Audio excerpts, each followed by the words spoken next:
In today's video, I am going to teach you how to use Pipedrive email marketing. To get started, make sure you are signed in to your Pipedrive account and looking at the main dashboard.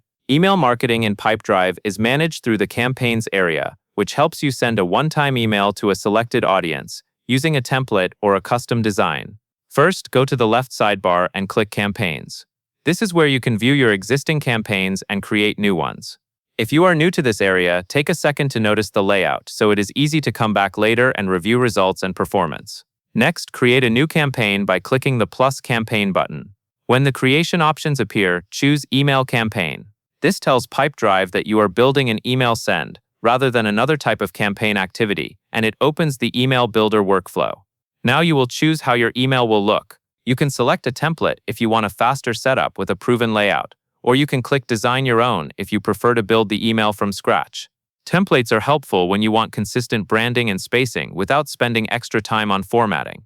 If you design your own, keep the layout clean and easy to read, and make sure the content is clear before you send.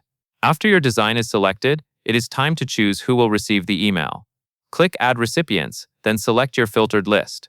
Using a filtered list is important because it lets you target the right contacts based on criteria you have already set, like specific tags, segments, or other filters you use in your CRM. Take a moment to confirm the correct list is selected, since this step determines your audience. Finally, look to the top right corner and choose Send or Schedule. Use Send when your email is ready to go out immediately. Use Schedule when you want it delivered at a specific time, which can help you time the message for business hours or a planned launch. Before you confirm, quickly review the email and recipient selection to avoid last-minute mistakes. That covers everything you need to know, and that is all there is to it.